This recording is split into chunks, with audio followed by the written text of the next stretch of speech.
Good morning. আমাদের প্রতিদিনের সকালবেলার আধ্যাত্মিক চর্চায় সবাইকে স্বাগত। আজকে আমাদের আবার সেই গীতা পাঠের দিন, গীতা অনুশীলনের দিন। আমাদের চলছিল গীতার 7ম অধ্যায় জ্ঞান বিজ্ঞানে যোগ। এই আমরা আগেও বলেছিলাম গীতাতে এই যে 18টা অধ্যায়, এটা আমাদের পড়তে যতদিন সময় লাগছে, জানতে যতদিন সময় লাগছে, ভগবানের অর্জুনকে বোঝাতে বা বলতেও কি ততটাই সময় লেগেছিল? তা নয় কিন্তু। কারণ যখন ঈশ্বর কোনো কথা কাউকে জানাতে চান, তখন সেটা এইভাবে বলে, এইভাবে বুঝিয়ে জিনিসটা হয় না। তিনি জ্ঞান দান করেন মুহূর্তে, জ্ঞান মুহূর্তের মধ্যে আসে। ঠিক তেমনি অর্জুনের কাছে এই পূর্ণ গীতার জ্ঞানটা মুহূর্তের মধ্যেই এসেছিল। এবার সেটাকে এইভাবে লিপিবদ্ধ করা বা এইভাবে সুগঠিত করা, এটা মনে করা হয় করেছেন ভগবান ব্যাসদেব। তিনি নিজেই ভগবান ছিলেন, সেই কারণে এই গীতার যে শিক্ষা, সেটাকে তিনি 18টা অধ্যায়ে পূর্ণভাবে, যত গীতার অনেক রকম ধারা আমাদের ভারতীয় শাস্ত্রে রয়েছে, সবকিছুকে একত্রিত করে জিস্ট তৈরি করে তিনি 18টা অধ্যায়ে ভাগ করেছিলেন। এই 18টা অধ্যায়কে যদি আমরা 6 করে 3 ভাগে ভাগ করি, তাহলে 3টে ভাগে 3 রকম ভাবে ঈশ্বর 3টে ভাগ চয়ন করেছেন। প্রথম ভাগ যেটা 6টা, সেটা আমাদের হয়ে গেছে। দ্বিতীয় ভাগ থেকে পরবর্তী ভাগগুলোতে ঈশ্বর তার নিজের রূপ বর্ণনা করেছেন এবং আমাদের পরবর্তীতে ঈশ্বরের সাথে মানুষের সম্পর্কটা কিভাবে রয়েছে সেইগুলো বর্ণনা করেছেন। তো এই বর্ণনার মধ্যে এমন অনেক কিছু জিনিস আসবে ঈশ্বরীয় রূপের ক্ষেত্রে, বা পরবর্তীতেও ধরো বহু অধ্যায় যেগুলো রয়েছে, হ্যাঁ, এই তোমার ভক্তি যোগ রয়েছে, রাজযোগ রয়েছে, হ্যাঁ, তারপরে বিভূতি যোগ রয়েছে, বিশ্বরূপ দর্শন যোগ রয়েছে। এই যেগুলো পড়বার সময় যখন এই মানুষের সাথে ঈশ্বরের সম্পর্কগুলো আসবে, আমরা অনেক সময় দেখতে পাবো এই যে ধরনের মানুষের কথা বা যে ধরনের মানবিকতার কথা, মনের কথা বর্ণনা করা হচ্ছে, আমাদের সমাজে যত্রতত্র এইরকম ঘুরে বেড়ায়। এবং ভগবান এখানটাতে বিভিন্ন প্রবৃত্তির বর্ণনা করছেন, আসুরিক প্রবৃত্তি, দৈবী প্রবৃত্তি, এগুলো বর্ণনা করছেন, কারণ এগুলোও তো ভগবানেরই রূপ। তাই যখন আসুরিক প্রবৃত্তি বর্ণনা করবেন, তিনি এমন বহু লোককে দেখতে পাবে যা আমাদের চোখের সামনে তার উদাহরণ পাওয়া যায়, এবং খুব অবাক লাগে যে আরে এইরকম একটা মানুষকে তো আমি চিনি। এমন বহু লোক আছে দেখবে যাদের এই আধ্যাত্মিক কথা বা ঈশ্বরীয় কথা যেখানটাতে আলোচনা হবে, কোনো না কোনো ভাবে সেই জায়গাটাকে ধ্বংস করার একটা টেন্ডেন্সি কিছু লোকের মধ্যে থাকবে, বা টন্ট করা লোকের মধ্যে থাকবে। অথচ এর আগের দিনই কিন্তু আমরা আলোচনা করলাম যে আমরা আগের দিন পড়েছিলাম হচ্ছে 16 নম্বর অবধি আমরা পড়েছিলাম। সেখানটাতে কিন্তু আমরা পড়লাম যে 15তেও পড়েছি যে ভগবান বলছেন যে ঈশ্বর সর্বত্র রয়েছেন, এমনকি খারাপের মধ্যেও ঈশ্বর রয়েছেন। আবার এটাও হতে পারে শিক্ষা যদি নেবার থাকে, অতি খারাপের থেকেও কিন্তু শিক্ষা নিয়ে নেওয়া যায়, যেটাকে আমরা খারাপ বলি, তো তার থেকেও কিন্তু শিক্ষা নিয়ে নেওয়া যায়। গোবরেও পদ্ম ফুল ফোটে, গোলাপ গাছেও কাঁটা থাকে, কিন্তু তারপরেও কাঁটা বেছে গোলাপ ফুলটা নেওয়া যায়, গোবর থেকে পদ্ম ফুলটা নেওয়া যায়। কিন্তু এমন কিছু আসুরিক প্রবৃত্তির লোক থাকে যারা সমাজে এত বড় ক্ষতিকর যে যখন এই ধরনের আলোচনা কোথাও হয়, এই ধরনের কথাবার্তা কোথাও হয়, কোনো না কোনো ভাবে তার পরিচিতদের মধ্যেও যদি তারা যুক্ত থাকে, হয়তো ভালো হচ্ছে, হয়তো শান্তি পাচ্ছে, হয়তো আনন্দ পাচ্ছে, বা কিছু শিক্ষা হচ্ছে, সেটাকে ভেঙে দেওয়ার একটা আপ্রাণ প্রচেষ্টা। এটা সমাজে দেখবে স্বামীজির সাথেও হয়েছে, এটা সমাজে বহু যারা নামী লোকজন তাদের প্রত্যেকের সাথে এটা হয়েছে, প্রত্যেকের সাথে। মানে আমাদের ভারতীয় সমাজে এটা একটা দুর্ভাগ্য যে এই ধরনের অসুর আমাদের দেশে জন্মায়, এবং কোনো না কোনোভাবে যখনই ঈশ্বরীয় আলোচনার কিছু হয় সেখানটাতে নিজেদেরকে সেখানে প্রবেশ করিয়ে ধ্বংসের একটা চেষ্টা থাকে। তো এইরকম বহু লোকজন দেখা যায়। আবার ভগবান এটাও বলছেন যে যারা ভক্ত, এই অসুরের কথা বাদ দিলাম, যারা ভক্ত, এই ভক্তের মধ্যেও সবাই যে একেবারে ভালোবাসা দিয়ে ঈশ্বরকে বাসছে তা না, যে তারা কিন্তু মানে সকাম ভাবেও ঈশ্বরের সাধনা করছে। মানে কেউ ধন দৌলতের জন্য করছে, পুত্র সন্তানের প্রাপ্তির জন্য করছে, এমনও করছে। কিন্তু ভগবান দেখো পরম করুণাময়, ভগবান কিন্তু বলছেন যে এরাও খুব ভালো, এরাও কিন্তু আমাদেরই, এরাও আমাকে ভালোবাসে, তার মানে এরাও আমার সাধনা করছে। সুতরাং এদের মধ্যেও কিন্তু সেই মানে সেই ঈশ্বরীয় ভাব তাদের মধ্যেও আছে। যদিও তিনি বলছেন কি নিষ্কাম ভাবে যারা ভালোবাসে তারা আমার সব থেকে প্রিয়। এটা তো খুব স্বাভাবিক কথা। যখন এই যে তিনি বলছেন যারা সকাম ভক্ত তারাও ঈশ্বর চিন্তা করে, এবং করতে করতে কি হয়, এই যে তারা সকাম ভাবে ঈশ্বর চিন্তা করছে মানে কি, তারা মায়ারই সাধনা করছে। কিন্তু ভগবান বলছেন যে তারা অবিদ্যা মায়া থেকে ধীরে ধীরে বিদ্যা মায়ার দিকে টার্ন করে যায়। যেই তারা বিদ্যা মায়ার দিকে টার্ন করে গেল, মায়ার সাথে তখন তার একটা বিদ্যা মায়ার প্রতি ভালোবাসা আসলো, তখনই নিজের প্রতি তাকানো শুরু হলো, যে আমার ভুল ত্রুটিগুলো শুধরানো শুরু হলো।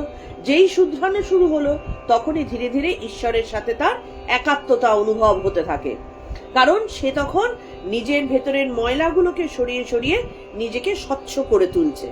যত স্বচ্ছ করে তুলবে তত বেশি করে ঈশ্বরের দিকে এগিয়ে যাবে, ঈশ্বর আরো বেশি করে প্রকটিত হবেন।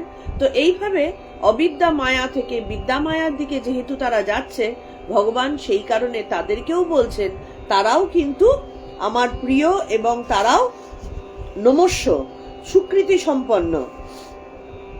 সুতরাং কেউ বিপদে পড়ে হোক বা কোনো কিছু পাওনার জন্যই হোক, ভগবানের শরণাপন্ন হলেই বুঝতে হবে যে তার চিত্ত নির্মল হয়েছে। কিন্তু যারা আসুরিক প্রবৃত্তির, তারা অনেক সময় দেখায় যে ভগবানের প্রতি প্রচুর আমার ভক্তি রয়েছে বা ভগবানের প্রতি আমি ইনক্লাইন্ড, কিন্তু তারা বেসিক্যালি কাদার থেকে কখনোই বেরোতে পারে না।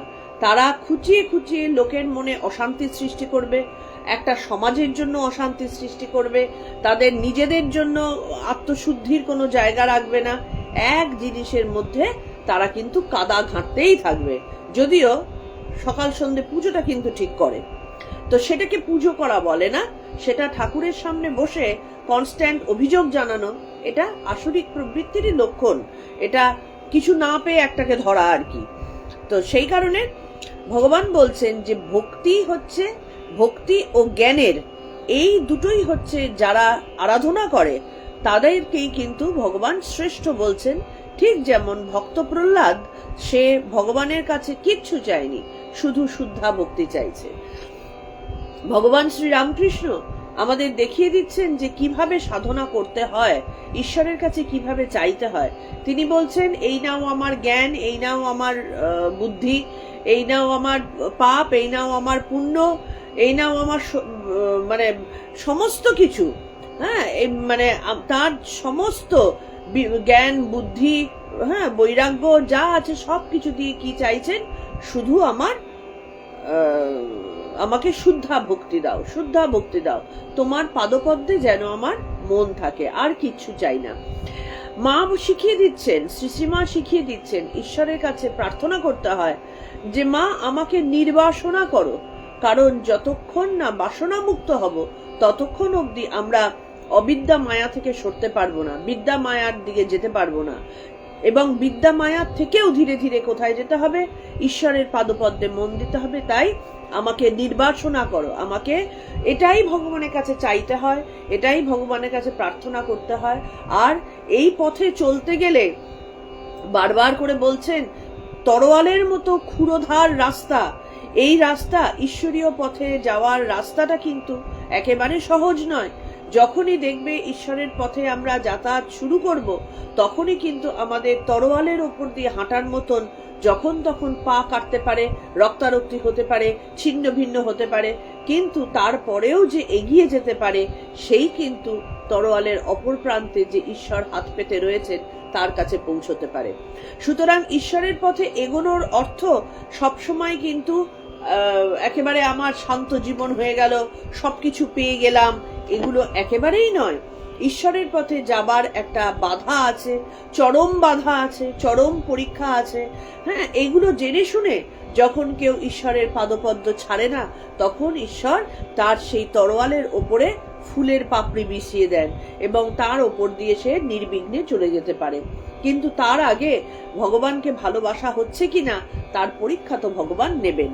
তো আমাদের আগের দিন এই 15 আর 16 মধ্যে এইটাই কিন্তু বর্ণনা করা হয়েছিল যে কত ধরনের ঈশ্বরকে সাধনার লোক আছে। তাদের মধ্যে কেউ আর্ত, কেউ জিজ্ঞাসু, কেউ অর্থার্থী, মানে অর্থ বিষয়ক জিনিস পাওয়ার, সম্পদ পাওয়ার জন্য, আর কেউ হচ্ছে জ্ঞানী। এর মধ্যে জিজ্ঞাসুর কথা হচ্ছে কি, জিজ্ঞাসু তিনি মুক্তিকামী, তিনি কিন্তু তিনিও ঈশ্বরকে জানতেই চাইছেন। তার মধ্যে কোনো অর্থ বা সম্পদের লোভ নেই, তার মধ্যে বিপন্ন হয়ে আমি কি করি হে ভগবান সেটাও নেই। সে ভগবানের প্রতি উৎসুক, সে জানতে চাইছে যে তুমি কে, তুমি কিরকম, তোমাকে কিভাবে পাওয়া যায়। হ্যাঁ, এই যে জানতে চাওয়া, এটাও কিন্তু কম কথা নয়। এই গীতা পড়ার মাধ্যমে আমরা ভগবানকে এই যে ধীরে ধীরে জানতে পারছি, এটাও কিন্তু একটা বিশেষ ব্যাপার। আবার এমন অনেকে আছে যে ভীষণ অশান্তির মধ্যে থেকে তখন আমাদের এই গীতা চর্চা, ঈশ্বরের আরাধনা এগুলোর মধ্যে যোগ দেয়। এবার কিছুদিন বাদে অলৌকিকভাবে হোক কি সময়ের বয়ে যাওয়ার মধ্যে দিয়ে হোক, যখন সেই অসুবিধাগুলো দূর হয়ে যায়, ব্যাস সেটা আর ভালো লাগে না, তখন আবার অহম প্রবৃত্তি মাথা চাড়া দেয় এবং ধীরে ধীরে সেই চর্চার থেকে বেরিয়ে যায়। তো এইটা হচ্ছে আত্মার্থীর একটা বিপদ, যে বিপন্ন হয়ে যেই আমি ভগবানকে ডাকলাম, একটু শুদ্ধ হওয়া শুরু হলো, যেই বিপন্নতা কেটে গেল, ব্যাস আর ভালো লাগছে না। এর থেকে বরং জিজ্ঞাসু ভালো, কারণ সে বিপদে পড়ে আসছে না, সে ঈশ্বরকে জানবার উদ্দেশ্যে আসছে এবং সে জানতে জানতে তার অনেক সময় ক্ষতবিক্ষত হচ্ছে, কিন্তু সে ভয় পাচ্ছে না। তারপরেও তার মধ্যে এগিয়ে যাওয়ার প্রবণতা আছে। তখন নিজেকে ভেঙে গড়ে একরকম ভাবে নতুন মানুষে পরিণত করছে। সেই নতুন মানুষ ঈশ্বরের ধীরে ধীরে আরো প্রিয় হয়ে উঠছে। তো এই জিজ্ঞাসু অর্থার্থী যে সম্পদের জন্য ঈশ্বরের কামনা করছে, সেটা যে কোনো রকম সম্পদ হতে পারে, তার সন্তান সম্পদ হতে পারে, তার অর্থের কামনা হতে পারে, তার বৈভবের কামনা হতে পারে, কোনো না কোনো কামনা করে সে সম্পদ বা বিভূতি, এমন অনেকে আছে বিভূতি কামনা করে সে ঈশ্বরের প্রার্থনা করছে যে আমার মধ্যে শক্তি আসুক। যেই শক্তি, কিন্তু এদের মুশকিলটা হচ্ছে এই শক্তি, এই বিভূতির সামান্যতম যখনই এসে উপস্থিত হচ্ছে, বিভূতির মাধ্যমে তার ভেতরে পাওয়ার এসে উপস্থিত হচ্ছে, তখনই সে ধরাকে সরাজ্ঞান করছে এবং এক একটা সময় ঈশ্বরকে পর্যন্ত চ্যালেঞ্জ জানিয়ে ফেলছে, ঈশ্বরের কাজকে পর্যন্ত চ্যালেঞ্জ জানিয়ে ফেলছে। এই করতে গিয়ে তাদের আবার পতন ঘটছে। কিন্তু যে জ্ঞানী, তার কিন্তু কখনো পতন ঘটে না, কারণ জ্ঞানী ধীরে এবং ভক্তি এই দুটো জিনিস একসাথে মিলেমিশে একাকার হয়ে যায়। জ্ঞান থেকেই ভক্তি আসে, ভক্তি থেকেই জ্ঞান আসে। শ্রী রাধার সখীরা যারা ভগবান শ্রীকৃষ্ণকে ভালোবাসতেন, গোপীরা, তাদের মধ্যে জ্ঞানের কোনো অভাব ছিল না, কিন্তু তারা প্রথম দিকে ভক্তিই কিন্তু পরিপূর্ণভাবে দিয়ে ভগবানকে কাছে পেয়েছিলেন।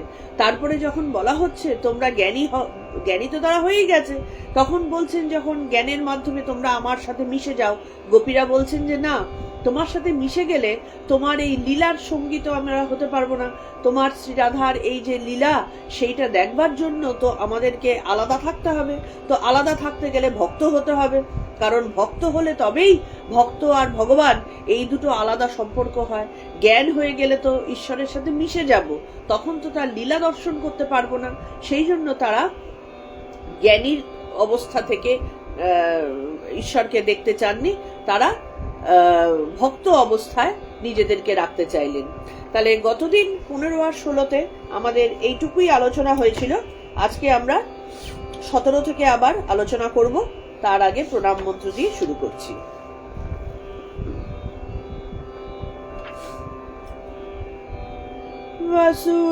वसुदेवासुतं देवं कंसचाणूरमर्दनं देवकी परमानन्दं कृष्णं वन्दे जगद्गुरुं कृष्णं वन्दे जगद्गुरुम्। ॐ श्री परमात्मने नमः। श्रीमद्भगवद्गीता अथ सप्तमोऽध्यायः। श्रीभगवानुवाच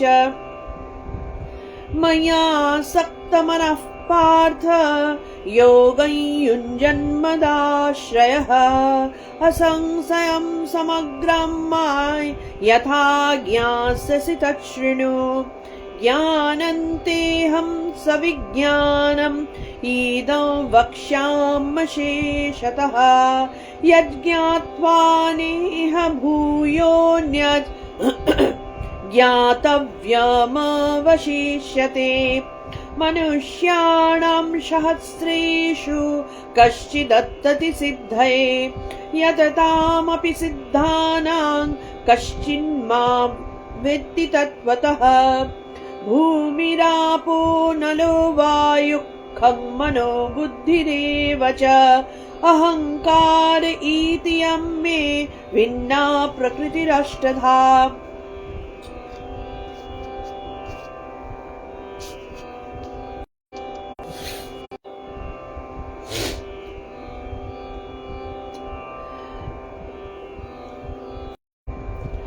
अपरे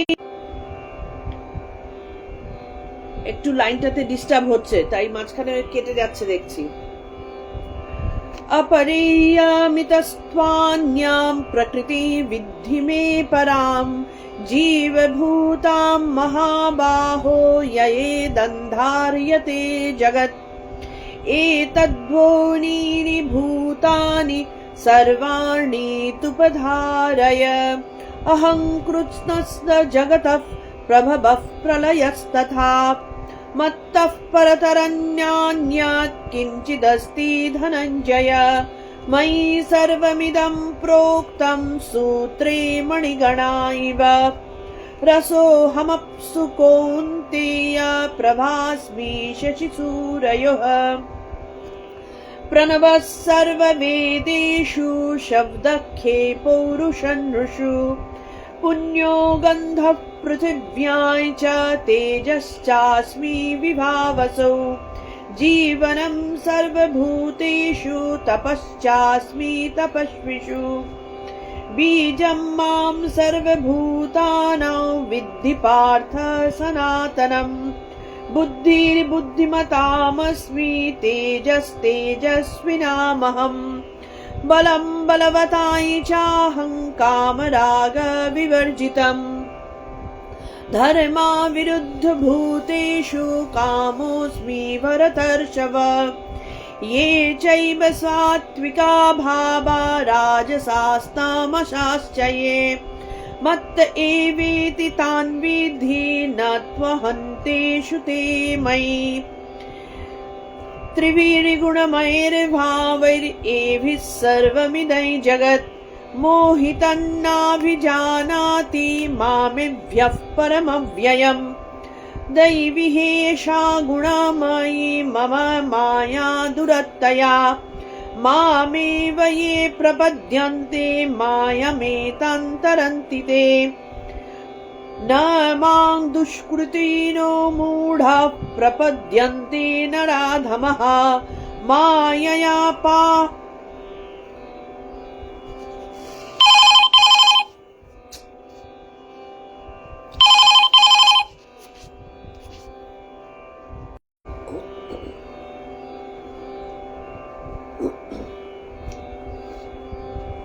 সরি, একটা ফোন এসে গিয়েছিল। না মাং দুষ্কৃতিন মূঢ়াঃ প্রপদ্যন্তে নরাধমঃ মায়য়াপহৃতজ্ঞানা আসুরং ভাবমাশ্রিতঃ চতুর্বিধা ভজন্তে মাং জনঃ সুকৃতনোऽর্জুন আর্তো জিজ্ঞাসুরর্থার্থী জ্ঞানী চ ভারতর্ষভ।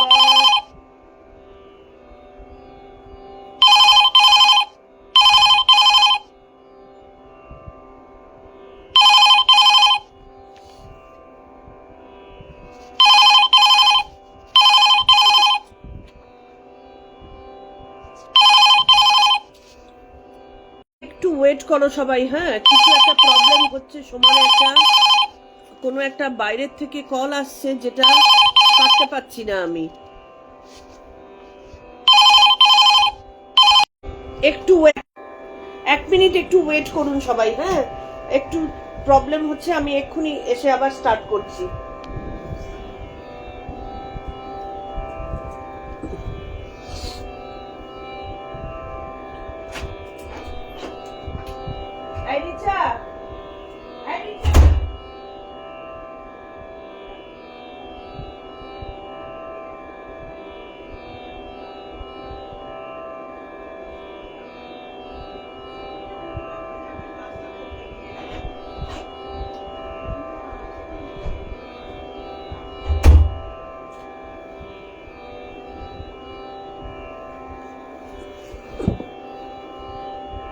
সরি গো, মাঝে মধ্যে এগুলো এত বিরক্তিকর হয়ে যায় যে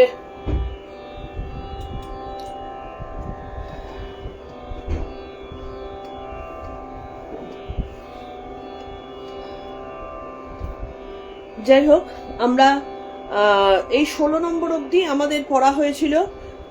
এই 16 নম্বরে আমাদের কি পড়া হয়েছে সেটা আমি আগে বলে দিয়েছি। এরপরে আমরা 17 থেকে আসবো। तेषां ज्ञानि नित्ययुक्त एकभक्तिर्विशिष्यते प्रियो हि ज्ञानिनोऽर्थमहं स च मम प्रियः। तेषां ज्ञानि नित्ययुक्त एकभक्तिर्विशिष्यते प्रियो हि ज्ञानिनोऽर्थमहं स च मम प्रियः। মানে তাদের মধ্যে তেষাং, এই যে 4 ধরনের ঈশ্বর ভক্তির কথা বলা হলো, এদের মধ্যে নিত্যযুক্ত মানে সর্বদা আমাতে যার চিত্ত যুক্ত, একা ভক্তি মানে একনিষ্ঠতা যার মধ্যে আছে, সে একা ভক্তি, জ্ঞানী মানে তত্ত্বজ্ঞানী, বিশিষ্যাতে বিশিষ্ট হন বা শ্রেষ্ঠ হন। এর আগে তো বোঝাই যাচ্ছে, কারণ এটা খুব স্বাভাবিক যে আমাকে যে শ্রেষ্ঠভাবে ভালোবাসবে, আমাকে যে বিনা স্বার্থে ভালোবাসবে, আমার প্রতি যার সর্বদা মন একনিষ্ঠ হয়ে আছে, সেই আমার প্রিয় হবে, এটাই স্বাভাবিক। তাই বলছেন যে এই 4 প্রকারের মধ্যে যিনি তত্ত্বজ্ঞানী, একভক্তি এবং সর্বদা যার মন আমাতে যুক্ত, তিনি শ্রেষ্ঠ হন। যেহেতু হি মানে যেহেতু, অহম আমি, জ্ঞানীনা অত্যর্থম মানে জ্ঞানীদের অত্যন্ত প্রিয়, সাচা তিনিও আমার প্রিয়। আমি জ্ঞানীদের অত্যন্ত প্রিয় এবং জ্ঞানীও আমার প্রিয়। এবার এখানটাতে আমাদের ঈশ্বর মানেটা কি, এটা কিন্তু একটা বিশেষভাবে জানা আগেও হয়েছে কিছুটা, এখানেও হচ্ছে। ঈশ্বর মানে কি? ঈশ্বর মানে জ্ঞান। সেই জন্য মা সরস্বতীকে আমরা সাদা শুভ্র, জ্ঞান মানুষকে পরিচ্ছন্ন করে দেয়, জ্ঞান মানুষকে সুন্দর করে তোলে, জ্ঞান মানুষের মধ্যে একটা উজ্জ্বলতা নিয়ে আসে। সেটা যে কোনো বিষয়ে জ্ঞান হতে পারে। সেই কারণে আমাদের বেদে কিন্তু সর্ববিষয়ে ঋষি বা ঋষিকারা যে জ্ঞান পেয়েছিলেন তার কথা বলা রয়েছে। সেটা যেমন আধ্যাত্মিক জ্ঞান হতে পারে, সেটা চিকিৎসা বিষয়ক জ্ঞান হতে পারে, সেটা সায়েন্সের উন্নতির ব্যাপারে হতে পারে, কৃষিকার্যে হতে পারে, এমনকি প্রজনন ক্রিয়ার মধ্যেও হতে পারে। সমস্ত কিছু কিন্তু এই বেদে রয়েছে। সেই কারণে যে কোনো বিষয়ে জ্ঞান সেটা যদি বিশেষ রূপে হয়, তখনই সেখানে কিন্তু ভগবানের পূর্ণ আবির্ভাব হয়। যতক্ষণ না সেখানটাতে পূর্ণ জ্ঞান আসছে, ততক্ষণ সেই জায়গাটা ধোঁয়া ধোঁয়া থাকে, তাই তো? সেই ধোঁয়া থাকার অর্থটা কি? তার মধ্যে অজ্ঞানতা রয়েছে, এবং অজ্ঞানতা মানে আসুরিক প্রবৃত্তি রয়েছে, বা অবিদ্যার চর্চা রয়েছে। অবিদ্যার চর্চা যতক্ষণ রয়েছে, সেখানটাতে কালোর অস্তিত্ব বেশি। ঠাকুর শ্রী রামকৃষ্ণ বলছেন যে আকাশকে, রাতের আকাশকে আমরা কালো দেখি। কেন কালো দেখি? কারণ জানি না, তাই। কাছে গেলে কোনো রং নেই, পরিষ্কার পরিচ্ছন্ন, একেবারে কোনো রকম ক্লামজিনেস ছাড়া। ঠিক তেমনি যে কোনো রকম জ্ঞান, সেটাই হচ্ছেন ঈশ্বর। তার কারণ ঈশ্বর কাকে বলে? একটা সুন্দর দেখতে বস্তুকে না, একটা সুন্দর দেখতে মানব সত্তাকে না, পূর্ণ জ্ঞানের নামই হচ্ছে ঈশ্বর। সেই কারণে ভগবান বলছেন যে এই 4 প্রকার যারা রয়েছে, তাদের মধ্যে জ্ঞানীকে শ্রেষ্ঠ বলে আমি বলি, কারণ তিনি যেমন আমার প্রিয়, আমিও তেমনি তার প্রিয়। জ্ঞানীর কাছে শ্রেষ্ঠ জিনিস কি? যে ধন চায়, তার কাছে শ্রেষ্ঠ জিনিস ধন। সে ধন পেলে সব থেকে খুশি হয়। যার প্রভাব প্রতিপত্তির কামনা করে, সে ওইটা পেলে সব থেকে খুশি হয়, ওটা তার সব থেকে প্রিয়। তাকে যত তোল্লা দিয়ে দিয়ে তার প্রতিপত্তিকে বাড়ানো হবে, সে তত খুশি হবে। ঠিক তেমনি জ্ঞানী, যে তাকে যদি জ্ঞান দান করা হয়, সে সব থেকে বেশি খুশি হয়।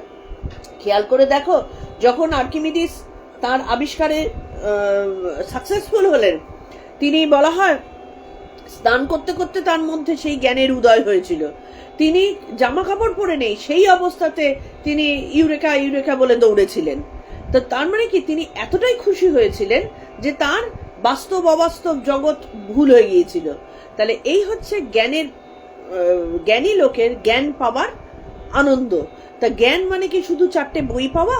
না, জ্ঞান মানে কতগুলো প্রাইজ পাওয়া? না, জ্ঞান মানে তার অন্তর থেকে সেটা বিকশিত হওয়া, যেটা তার সব থেকে প্রিয়। তো সেই কারণে জ্ঞানী মানুষের কাছে জ্ঞান সব থেকে প্রিয়। তো জ্ঞান মানে তো ঈশ্বর। তাহলে সেই কারণে জ্ঞানী আর ঈশ্বরের মধ্যে সম্পর্কটা সব থেকে বেশি পোক্ত, পাকাপোক্ত। তাই বলছেন যে 4 প্রকার ভক্তের কথা বলা হলো, এদের মধ্যে শ্রেষ্ঠ ভক্তকে, যিনি সর্বদা আমাতে ডুবে আছেন। তা জ্ঞানী মানুষ কিসের মধ্যে ডুবে থাকেন? জ্ঞানী মানুষ জ্ঞানের মধ্যে ডুবে থাকেন। তাহলে জ্ঞানী মানুষ যিনি ঈশ্বরকে নিয়ে ভজনা করছেন, তিনি কেউ বিজ্ঞানকে নিয়ে ভজনা করছেন, কেউ কোনো আর্টিস্ট্রির দিকে তিনি গেছেন, জ্ঞানের ভেতরে একে কি পাবো তা না, তার ভেতরে, একেবারে ভেতরেরও ভেতরে তিনি সাধনা করে যাচ্ছেন। তাহলে এই জ্ঞানীর প্রতি আমার ভালোবাসা সব থেকে বেশি। তিনি সর্বদা আমাতে ডুবে আছেন। যিনি ঈশ্বরের ভজনা করছেন, ঈশ্বরকে নিয়ে সদা সর্বদা ভাবছেন, তিনি কিন্তু, এবং যিনি ঈশ্বরের ভজনা করেন, তিনি শ্রেষ্ঠ জ্ঞানের দিকে। জ্ঞানেরও তো রকম পের আছে, তিনি শ্রেষ্ঠ জ্ঞান, কারণ ওইটা জানলে সব জানা হয়ে যায়। সেই কারণে তিনি ঈশ্বরকে নিয়ে সারাক্ষণ ডুবে আছেন, তার কথাই চিন্তা করছেন, তার কথাই বলছেন। কারণ বলতে বলতে যে স্মরণ, মনন, নিদিধ্যাসন, এই পুরো জিনিসগুলো তার হয়ে যাচ্ছে। তিনি একটা সাধ্যায় সব কিছু তার মধ্যে হয়ে যাচ্ছে। একটা ঈশ্বরকে নিয়ে যখন আমরা কথা বলছি, তখন তার প্রতি ভাবনা আসছে, তাকে নিয়ে বলা হচ্ছে, সর্বদা তাকে ঘিরেই হচ্ছে। তো সেই কারণে সদা সর্বদা আমাতে ডুবে আছেন, এবং আমি ছাড়া কোনো কিছুই তার মধ্যে স্থান পাচ্ছে না। সেই কারণে বলছেন, যারা আর্ত, জিজ্ঞাসু এবং অর্থার্থী, তাদের ভক্তি সকাম ভক্তি, কিন্তু কোনো না কোনো কামনা পূরণের জন্য বা ভয় থেকে বাঁচার জন্য, তিনি ভগবানের আরাধনা করছেন। কিন্তু যিনি জ্ঞানী, তার বিশুদ্ধ ও নিষ্কাম ভক্তি, তার জ্ঞান চর্চা, তার ঈশ্বরীয় চর্চার মধ্যে কোনো কালিমা নেই। সুতরাং জ্ঞানীর সাথে ভগবান সর্বদা যুক্ত থাকেন। ঠিক যেমন জ্ঞানী ভগবানের সাথে যুক্ত থাকেন, তার চিন্তা ছাড়া আর কিচ্ছু করতে ভালো লাগে না, করে না, ঠিক তেমনি ভগবানও জ্ঞানীর সাথে সদা সর্বদা যুক্ত থাকেন। তারা কিন্তু সংসারের কর্মে যুক্ত থাকলেও ভগবানের সাথে ভগবানের চিন্তায় তারা থাকছেন। তারা হয়তো সংসারে তরকারিটা কাটছেন, কিন্তু ঈশ্বরের চিন্তা করছেন। কিভাবে চিন্তা করছেন? যেটা সন্ন্যাসীরা করে থাকেন, যেটা মা বলেছেন, যেটা ঠাকুর বলছেন, যে সংসারের প্রতিটা কাজ করব তার কথা চিন্তা করে। যদি এই রান্নাটা করে তাকে খাওয়াতে পারতাম, যদি এই সুন্দরভাবে সাজিয়ে একটা জিনিস তৈরি করছে, সাপোজ একটা আমি সেলাই করছি, সেই সেলাইয়ের মধ্যে যদি এটা আমি তাকে পড়াতে পারতাম, তাহলে এটা পড়লে তাকে দেখতে কেমন লাগতো, তিনি কত খুশি হতেন, খুশি হয়ে তিনি আমাকে কিভাবে কথা বলতেন, যেন চোখের সামনে তার বলাগুলো ভাসছে। এইভাবে ঈশ্বরের সাথে সদা সর্বদা জ্ঞানী যুক্ত থাকে এবং সেটার মাধ্যমেই কিন্তু সে শ্রেষ্ঠ হয়ে ওঠে।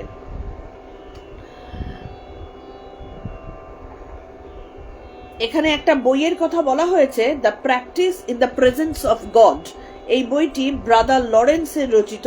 তিনি খুব সুন্দর করে বলেছেন, ঈশ্বর সান্নিধ্যে ঈশ্বরের সাধনা, ঈশ্বরের সাথে থেকে ঈশ্বরের সাধনা।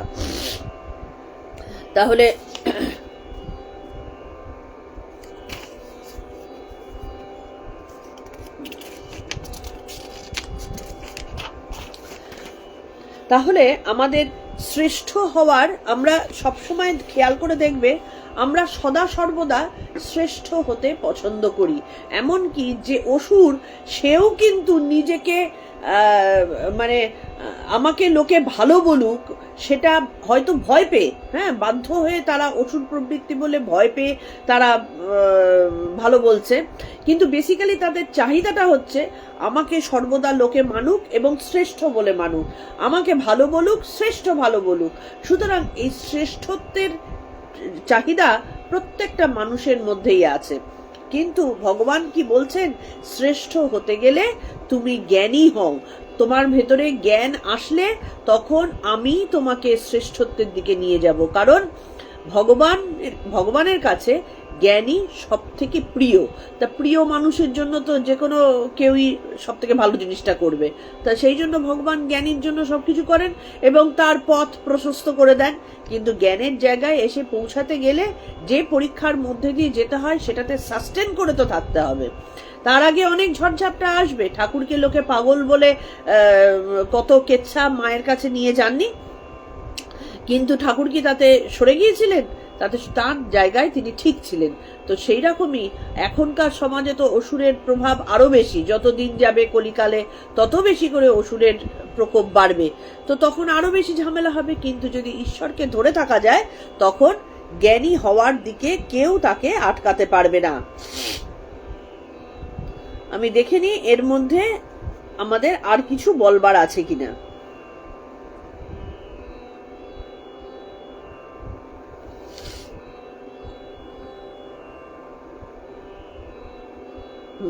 এখানে বলছেন যে এই অর্থার্থী যারা সম্পদের কারণে ঈশ্বরের সাধনা করছেন, তাদের থেকে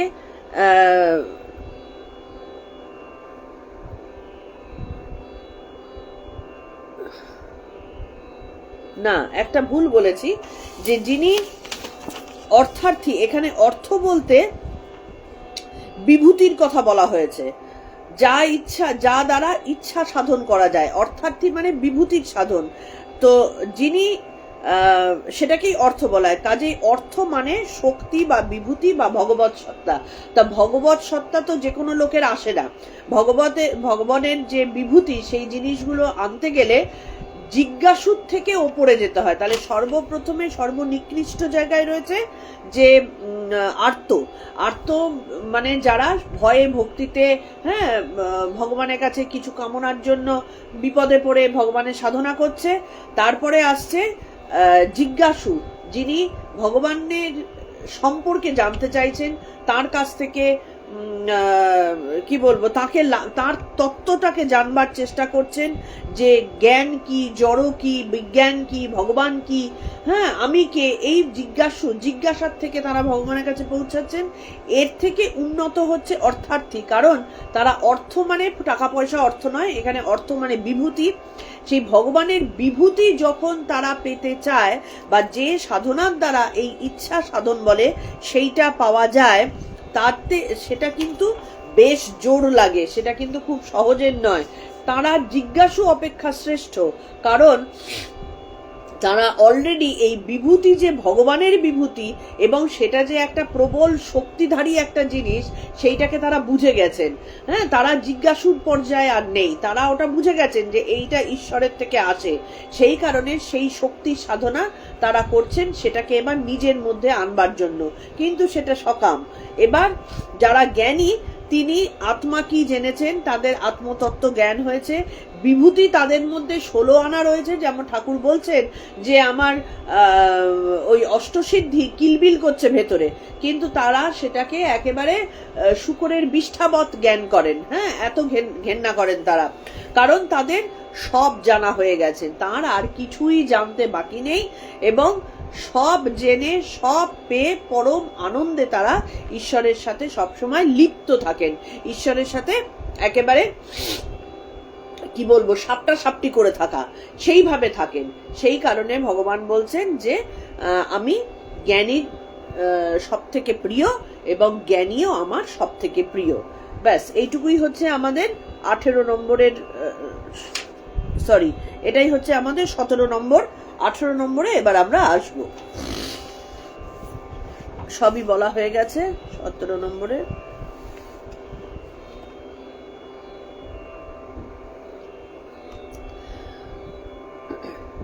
আঠারো নম্বরে রয়েছে উদারः सर्व एवैते ज्ञानित्वात्मैव मे मतम् आस्थितः स हि युक्तात्मा मामिवानुत्तमां गतिम्।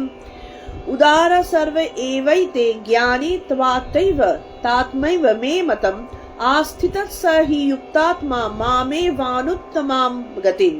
মানে কি, তে মানে এরা, সার্ভে সকলেই, সার্ভে এব সকলেই, কারা সর্বে সকলেই, এই যে আত্ম, তারপরে তোমার জ্ঞানী, জিজ্ঞাসু, আর তোমার আরেকটা কি বললাম, জিজ্ঞাসু আর অর্থার্থী, এই চারজনেই উদারা মানে শ্রেষ্ঠ, মহান, কিন্তু মানে তু মানে কিন্তু, জ্ঞানী তত্ত্বজ্ঞ, আত্মা এবা আমার আত্মা স্বরূপ, মানে ভগবান কতটা নিজের বলে ভাবছেন, এই জ্ঞানই আমার আত্মা স্বরূপ। এই জন্য জ্ঞানকে এত উচ্চ জায়গায় রাখা হয়। মে মতম এটাই আমার মত, যেহেতু সা মানে সেই, যুক্তাত্মা মানে সমাহিত চিত্ত, মদগত জ্ঞানী, মদগত চিত্ত জ্ঞানী, অনুত্তমাম মানে সর্বোৎকৃষ্ট, গতিম গতি স্বরূপ, মাম মানে আমাকে, আস্থিত আশ্রয় করেছে। তার মানেটা কি, এই যে 4 প্রকার ভক্ত, এরা সকলেই মহান, কারণ এদের আসুরিক প্রবৃত্তি ত্যাগ হয়েছে, ঈশ্বরের প্রতি তাদের মনোনিবেশ হয়েছে, ভয়ে হোক, ভক্তিতে হোক, ভালোবাসায় হোক, জ্ঞানে হোক, তারা ঈশ্বরের প্রতি একটা জায়গা দিয়েছে, এবং আমাকে ভালোবাসছে, সর্বদা আমার কথাই চিন্তা করছে, আমাতে লিপ্ত আছে। কিন্তু তার মধ্যে জ্ঞানী যে, সে হচ্ছে আমার আত্মা স্বরূপ। এখানটাতেই দেখো আগের কথাটা বলা হয়ে গেল যে জ্ঞানী হচ্ছেন ঈশ্বর, জ্ঞানী বলছি না, জ্ঞানী হচ্ছেন ঈশ্বর, মানে ভগবানের আত্মা। ভগবান বলছেন আমার আত্মা স্বরূপকে জ্ঞান।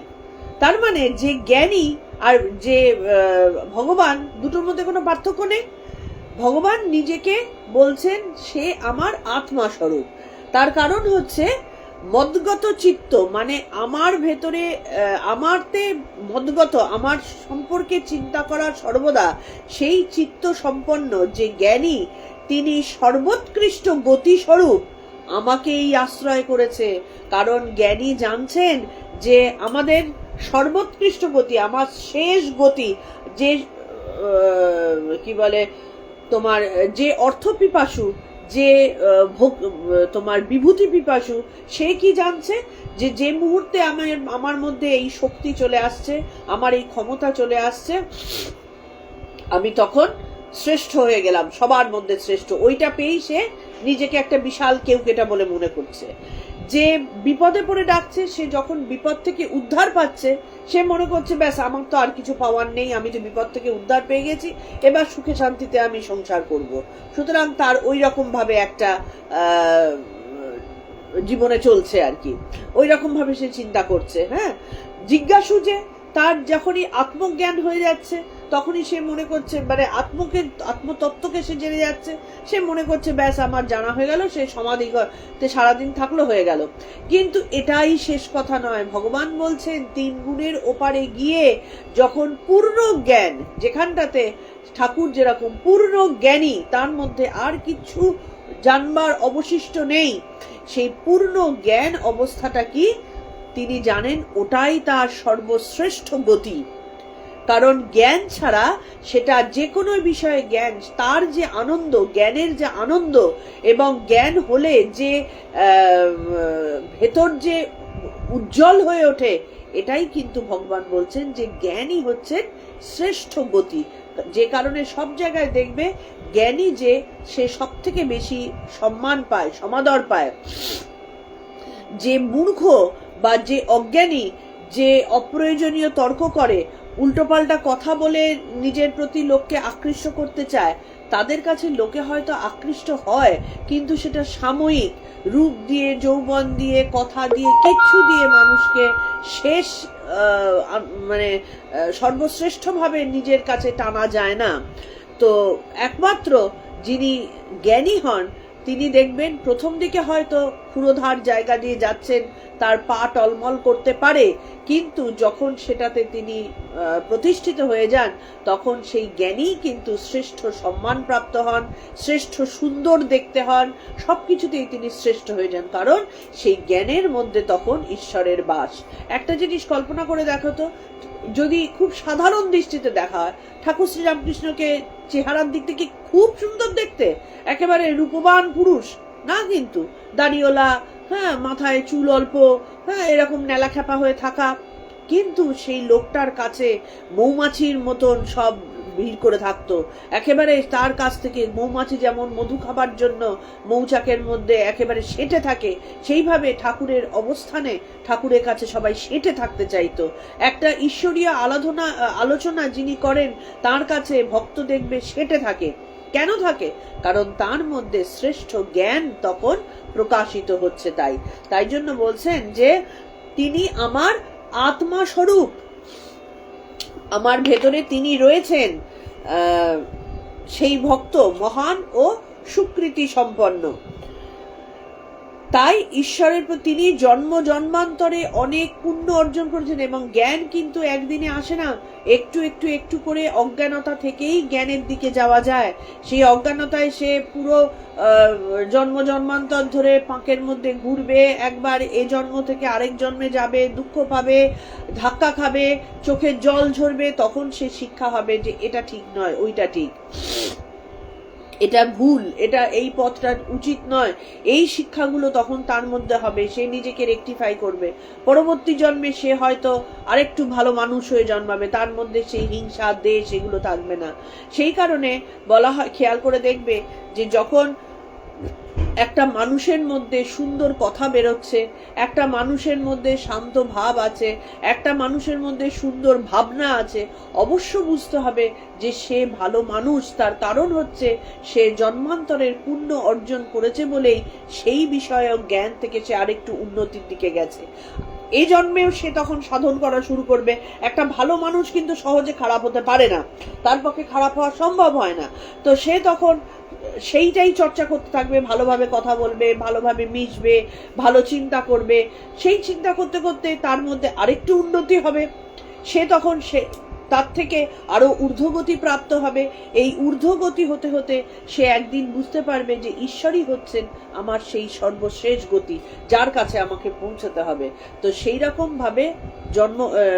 রকম ভাবে যখন কেউ চর্চা করে তখন বুঝতে হবে জন্মান্তরে তার স্বীকৃতি অর্জন হয়েছে। সেই কারণেই তার ঈশ্বরের প্রতি ভালোবাসা এসছে। ঈশ্বরের প্রতি ভালোবাসা আমি হঠাৎ করে ভালোবাসবো বললেই হয় না। ঈশ্বরের ভক্তি আমি করতে চাই তা হয় না। আমরা মনে করি প্রচুর ধ্যান জপ তপ করে, ভালো কথা শুনে, ভালো বই পড়ে আমি হলাম, কিন্তু অ্যাকচুয়াল ঘটনাটা হচ্ছে ভালো বইটা পড়লাম কারণ আমার স্বীকৃতি ছিল। সেই জন্য ঈশ্বর কিন্তু আমাদের সামনে এরকম একটা অবস্থা ফেলে দিয়েছেন। অনেকে আছে দেখবে প্রচুর সাধনা করতে চাইছে কিন্তু হচ্ছে না, তার কারণ তার মধ্যে সেই স্বীকৃতি নেই। কিন্তু আবার দেখবে এমন অনেক সময় সবারই নিশ্চয়ই হয় যে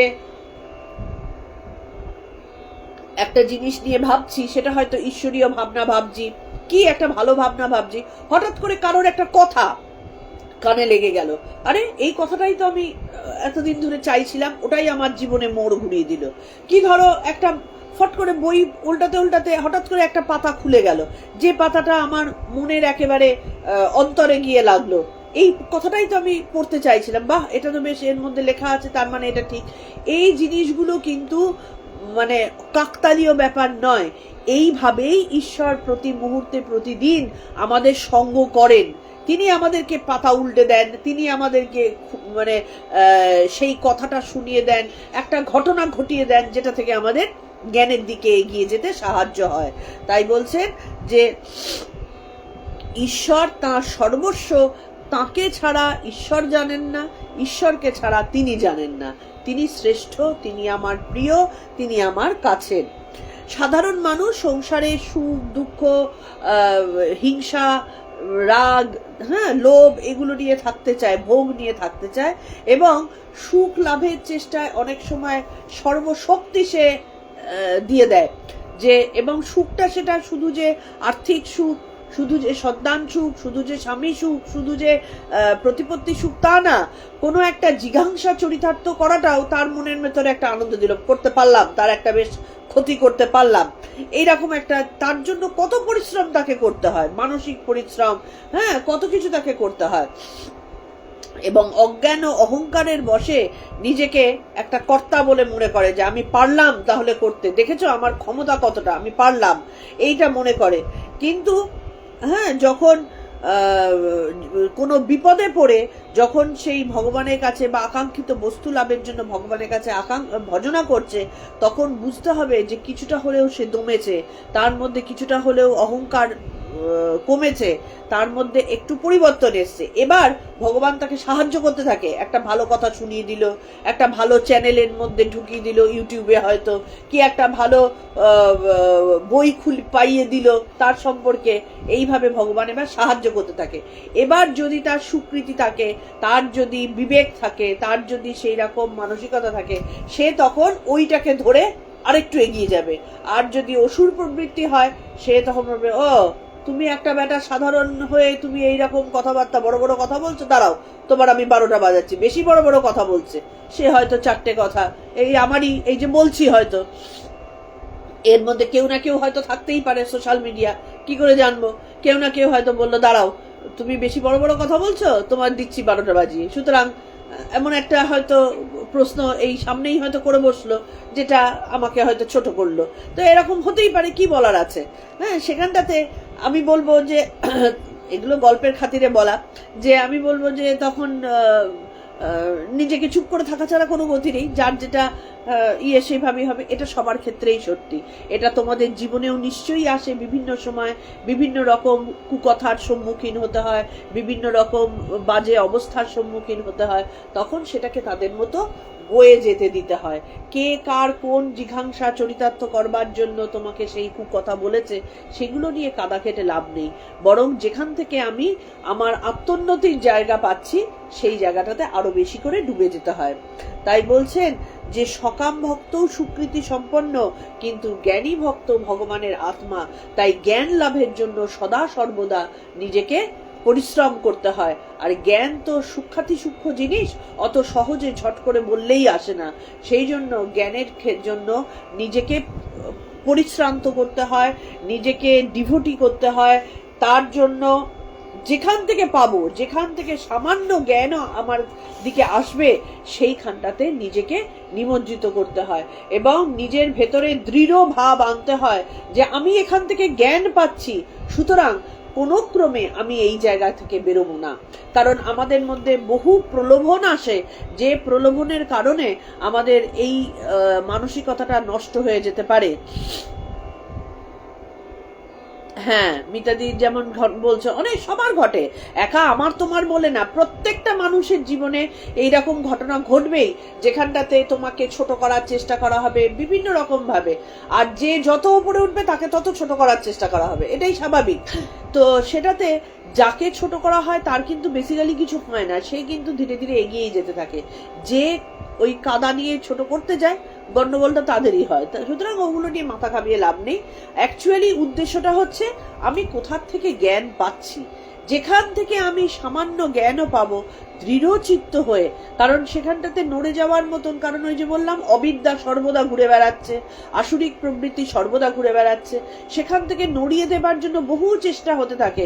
এগুলোও কিন্তু দৈবী শক্তি, দৈবিক এক একটা ঘটনা। কিন্তু তখন নিজের ভেতরের বিদ্যা মায়ার কাছে প্রার্থনা করতে হয়, হে ঈশ্বর, আমাকে এই বিপদ থেকে রক্ষা করো, আমাকে এই জায়গা থেকে বার করে নিয়ে এসো। ভগবানের কাছে প্রার্থনা করলে, প্রার্থনা ছাড়া কোনো গতি নেই। প্রার্থনা করলে ঈশ্বর অবশ্য সেই জায়গায় তাকে সাহায্য করবেনই করবেন, কারণ তিনি ওই বিপদ এনেছেন, তিনি ওই বিপদ থেকে উদ্ধার করবেন। সুতরাং যেখান থেকে জ্ঞান পাওয়া যায় সেই জায়গা কোনো কথায়, কোনো ক্রমে, কোনো সন্দেহে, কোনো বিপদে সেই জায়গার থেকে বেরিয়ে আসতে নেই। যেমন অনেককে আমরা দেখতে পাই যে একটা সময় হয়তো এই আলোচনাগুলোর মধ্যে থাকে, যেই বিপদ থেকে উদ্ধার পাওয়া হয়ে গেল, ব্যাস হয়ে গেল, সেখানে বেরিয়ে আসলো। কি হয়তো এমন একটা কথা শুনলো যে কথায় তাকে মনে হলো যে ও, একে ভাবছিলাম যে এত ভালো ভালো কথা বলে, সে আসলে এইরকম নোংরা, সুতরাং তার থেকে বেরিয়ে আসি।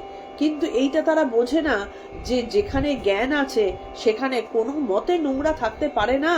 যে দেখছে তার চোখে নোংরা, সেই কারণে তার থেকে খারাপ কথা আসছে। আমাকে দৃঢ়ভাবে সেই জ্ঞান চর্চাই করে যেতে হবে, আর কোনো রকম ভাবে আমার নরণচরণ হবে না।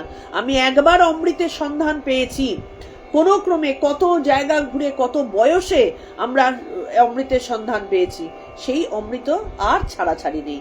একবার যখন ভগবানের কাছে, ভগবানের সান্নিধ্য উপভোগ করছি, আর সেখান থেকে বেরোনো নেই। তাহলে আজকে আমাদের এই 17 আর 18 এই দুটোই আমাদের হলো। এখন কিন্তু আমরা ধীরে ধীরে ছোট ছোট, মানে আমরা দুটো দুটো করে পড়তে পারবো, যদিও এক একটার মধ্যে এত বেশি তত্ত্বকথা থাকে যে সব সময় যে সেটা সম্ভব হবে তা নয়।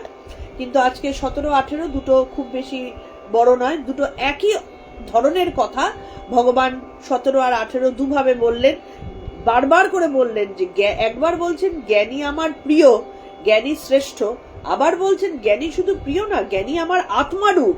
মানে কি ভালোবাসা ভগবানের জ্ঞানীর প্রতি রয়েছে। সেই কারণে যেভাবে যেদিক থেকে পারবে, দেখো এখানটাতে কোথায় অযৌক্তিক কথা রয়েছে, জ্ঞান চর্চা করতে হবে, জ্ঞান চর্চা, সেটা যে কোনো বিষয়ে জ্ঞান চর্চা।